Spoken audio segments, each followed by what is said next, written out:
नमस्कार दोस्तों, स्वागत है आपका हमारे YouTube चैनल पूजा सेवन स्टोरीज में। जय श्री कृष्ण दोस्तों, आज हम आपको इस वीडियो में बताएंगे उन संकेतों के बारे में जिससे आपको ये पता चलता है कि ईश्वर ने आपकी प्रार्थना स्वीकार कर ली है। पहला संकेत, सच्चे और अच्छे रिश्ते। भगवान के आशीर्वाद से अच्छे और सच्चे रिश्तों का निर्माण होता है। अगर आपके जीवन में मित्रों, परिवार और समाज के लोग अच्छे हैं और वे आपको समर्थन देते हैं, तो यह भगवान के साथ आपके अच्छे संबंधों का परिणाम होता है। भगवान का आशीर्वाद हमें सच्चे रिश्ते बनाने की शक्ति देता है और जीवन में प्यार और सामंजस्य बढ़ाता है। दूसरा संकेत, आध्यात्मिक उन्नति। जब भगवान आपसे खुश होते हैं तो आपकी आध्यात्मिक उन्नति होती है। आप ध्यान, प्रार्थना, पूजा या अन्य आध्यात्मिक क्रियाओं के माध्यम से भगवान के करीब जाते हैं। आध्यात्मिक उन्नति का अनुभव आपके जीवन में शांति और संतुलन लाता है। संकेत है कि भगवान आपसे खुश हैं और वह आपकी आत्मा को शुद्ध कर रहे हैं। तीसरा संकेत, आत्मविश्वास का बढ़ना। भगवान के आशीर्वाद से आत्मविश्वास में वृद्धि होती है। जब भगवान हमसे खुश होते हैं तो वह हमें अपनी क्षमताओं पर विश्वास करने की शक्ति देते हैं। हम जीवन की हर चुनौती का सामना करने के लिए तैयार रहते हैं और विश्वास के साथ अपने कार्यों में जुटे रहते हैं। अगर आपके आत्मविश्वास में वृद्धि हो रही है तो यह एक संकेत है कि भगवान आपसे खुश हैं। चौथे संकेत, आत्म साक्षात्कार। वह अपनी वास्तविक पहचान और उद्देश्य को समझता है। उसे यह समझ में आता है कि उसका असली स्वरूप क्या है और वह इस ब्रह्मांड का एक हिस्सा है। यह आत्म साक्षात्कार उसे जीवन की सच्चाई को जानने और समझने में मदद करता है। पांचवा संकेत, कुछ विशेष मंत्रों के सिद्ध होने से व्यक्ति को समृद्धि और धन की प्राप्ति होती है। साधक को व्यवसाय, नौकरी और अन्य आर्थिक मामलों में सफलता प्राप्त होती है। मंत्रों का प्रभाव इस प्रकार होता है कि वह धन के मार्ग में रुकावट को पार कर देता है और उसे आर्थिक समृद्धि मिलती है। छठा संकेत, मंत्र सिद्धि के बाद व्यक्ति में एक अद्वितीय आकर्षण और प्रभाव उत्पन्न होता है। वह दूसरों के साथ अधिक प्रभावी तरीके से संवाद कर सकता है और उन्हें अपनी ओर आकर्षित कर सकता है। साधक का व्यक्तित्व और ऊर्जा इतना मजबूत होता है कि लोग उसकी ओर स्वाभाविक रूप से खींचते हैं।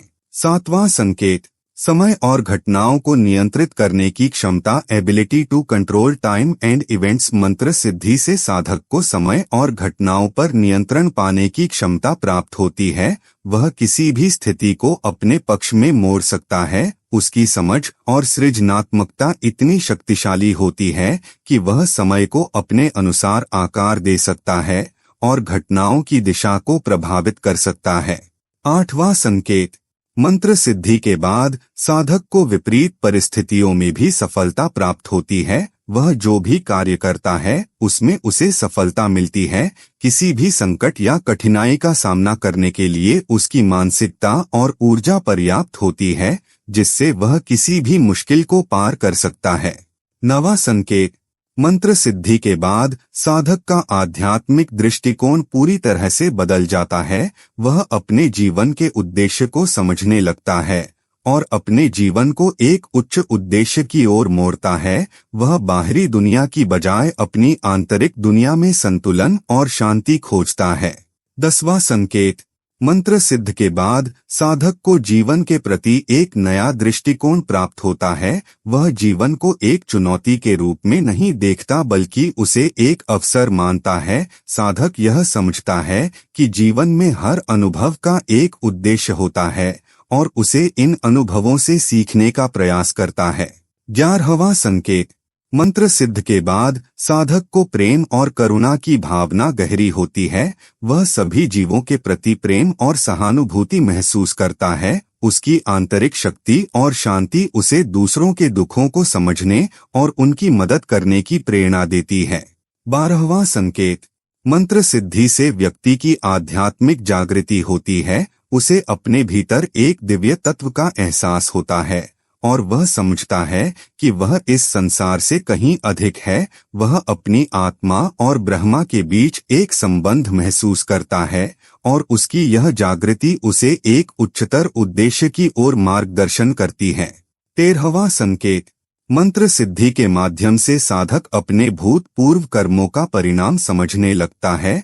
वह अपने पिछले जीवन के कर्मों को समझकर उनके अनुसार कार्य करने की कोशिश करता है। मंत्रों के प्रभाव से उसे अपने जीवन के उद्देश्य और कर्मों का गहन ज्ञान मिलता है। 14वां संकेत, मंत्र सिद्ध के बाद व्यक्ति की मानसिक स्पष्टता में वृद्धि होती है। वह अब जीवन के विभिन्न पहलुओं को समझने में सक्षम होता है। उसकी सोच और विचार अधिक स्पष्ट और तीव्र हो जाते हैं। उसकी निर्णय लेने की क्षमता में सुधार होता है और वह अपने जीवन को सही दिशा में निर्देशित करने के लिए सक्षम होता है। 15वां संकेत, मानसिक शांति। एक साधक जब मंत्र को पूरी निष्ठा और एकाग्रता से सिद्ध करता है तो उसकी मानसिक स्थिति में स्थिरता आती है। उसके मन से सभी नकारात्मक विचार दूर हो जाते हैं और वह शांतिपूर्ण महसूस करता है। यह मानसिक शांति उसे अपने जीवन के हर पहलू में संतुलन बनाए रखने में मदद करती है। साधक को मानसिक अशांति और तनाव से छुटकारा मिलता है और वह जीवन को एक नए दृष्टिकोण से देखने लगता है। 16वां संकेत, आत्मविश्वास में वृद्धि। Increase in self confidence. मंत्र सिद्धि के बाद व्यक्ति के आत्मविश्वास में भारी वृद्धि होती है। जब वह मंत्रों के जप के द्वारा अपनी आत्मा और शरीर को ऊर्जा से भरता है तो उसके भीतर एक शक्ति का अनुभव होता है। यह शक्ति उसे आत्मनिर्भर और आत्मविश्वासी बनाती है। उसे अब किसी भी चुनौती या समस्या का सामना करने में डर नहीं लगता क्योंकि उसने अपनी आंतरिक शक्ति को महसूस कर लिया होता है। 17वां संकेत, दिव्य ज्ञान की प्राप्ति। Divine knowledge. मंत्र सिद्धि के साथ व्यक्ति को दिव्य ज्ञान की प्राप्ति होती है। साधक को जीवन के गहरे रहस्यों और आध्यात्मिक सत्य का ज्ञान होने लगता है। वह आंतरिक रूप से समझता है कि उसके जीवन का उद्देश्य क्या है और वह इस ज्ञान के द्वारा अपने जीवन को सही दिशा में ले जाने की क्षमता प्राप्त करता है। मंत्र सिद्धि के दौरान व्यक्ति को अपने भीतर के दिव्य तत्व का एहसास होता है जो उसे उच्चतम सत्य की ओर मार्गदर्शन करता है। 18वां संकेत, नकारात्मक शक्तियों से सुरक्षा। मंत्र सिद्धि से व्यक्ति को भूत प्रेत, राक्षसों और अन्य नकारात्मक शक्तियों से सुरक्षा मिलती है। मंत्रों का जाप वातावरण को शुद्ध करता है और व्यक्ति को किसी भी प्रकार के नकारात्मक प्रभाव से बचाता है। मंत्र सिद्ध के बाद साधक को यह अनुभव होता है कि वह किसी भी भूत प्रेत या अंधकारमय शक्तियों से प्रभावित नहीं हो सकता। यह उसे मानसिक रूप से मजबूत बनाता है और वह निडर होकर जीवन जीता है।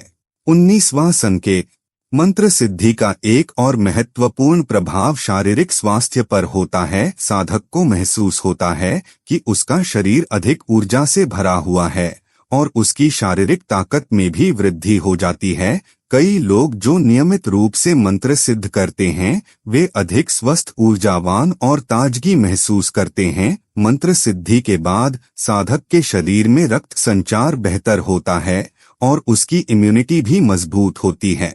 20वां संकेत, मंत्र सिद्धि के बाद व्यक्ति मानसिक और शारीरिक तनाव से मुक्त हो जाता है। उसे किसी भी प्रकार की चिंता या मानसिक दबाव महसूस नहीं होता। साधक का शरीर और मस्तिष्क शांत रहते हैं और वह मानसिक स्पष्टता से भरा होता है। इससे उसकी कार्यक्षमता में वृद्धि होती है और वह अधिक मानसिक शांति से अपने कार्यों को करता है। 21वां संकेत, आध्यात्मिक उन्नति। Spiritual progress. मंत्र सिद्धि के बाद व्यक्ति की आध्यात्मिक उन्नति होती है। साधक जीवन में उच्चतर उद्देश्य की ओर बढ़ता है और वह आत्म साक्षात्कार की दिशा में प्रगति करता है। मंत्र सिद्धि से व्यक्ति की आत्मा की उन्नति होती है और वह अपने आध्यात्मिक मार्ग को पहचानने लगता है। उसे महसूस होता है कि वह केवल एक शरीर नहीं है बल्कि वह एक दिव्य चेतना है। 22वां संकेत, मंत्र सिद्धि के बाद व्यक्ति के अंदर एक अद्वितीय शक्ति का अनुभव होता है। यह शक्ति उसे मानसिक और भौतिक स्तर पर सक्षम बनाती है। साधक को लगता है कि वह किसी भी कठिनाई का सामना आसानी से कर सकता है। उसकी आंतरिक शक्ति इतनी प्रबल हो जाती है कि वह अपने जीवन के किसी भी संकट से उभर सकता है। यह शक्ति उसे आत्मविश्वास, साहस और प्रेरणा प्रदान करती है। 23वां संकेत, आंतरिक शांति और समाधि, इनर पीस एंड मेडिटेशन। मंत्र सिद्धि के दौरान साधक को समाधि की अवस्था का अनुभव हो सकता है। यह एक ऐसी स्थिति है जब व्यक्ति अपने आसपास की दुनिया से पूरी तरह से विलीन हो जाता है और एक गहरे ध्यान में डूब जाता है। इस स्थिति में व्यक्ति को आंतरिक शांति और संतुष्टि का अनुभव होता है। वह जीवन के उद्देश्यों को सही तरीके से समझने और अपनाने की क्षमता प्राप्त करता है। 24वां संकेत, कृतज्ञता का अनुभव। जब हम भगवान से खुश होते हैं तो हमें हर चीज के लिए कृतज्ञता का अनुभव होता है। हम जीवन के छोटे छोटे उपहारों के लिए भी आभार महसूस करते हैं, चाहे वह अच्छे रिश्ते हो, अच्छा स्वास्थ्य हो या जीवन की छोटी छोटी खुशियां हो। भगवान के आशीर्वाद से हमें जीवन को संपूर्ण रूप से स्वीकार करने और उसका सम्मान करने की प्रेरणा मिलती है। कृतज्ञता के भाव में हम भगवान के आशीर्वाद को महसूस करते हैं। उम्मीद करते हैं कि आपको इस वीडियो से कुछ नया जरूर सीखने को मिला होगा। आपको वीडियो कैसी लगी हमें कमेंट बॉक्स में जरूर बताएं। अगर वीडियो के दौरान मुझसे कोई गलती हो गई हो तो मैं माफी चाहता हूं। यहाँ यह बताना जरूरी है कि हम किसी भी तरह की मान्यता, जानकारी की पुष्टि नहीं करते हैं। किसी भी जानकारी या मान्यता को अमल में लाने से पहले संबंधित विशेषज्ञ से सलाह लें। दोस्तों, अगर आपको ये वीडियो अच्छा लगा तो कृपया करके वीडियो को लाइक और कमेंट बॉक्स में हर हर महादेव जरूर लिखें और वीडियो को शेयर जरूर करें और चैनल को सब्सक्राइब करें। धन्यवाद। ओम नमः शिवाय।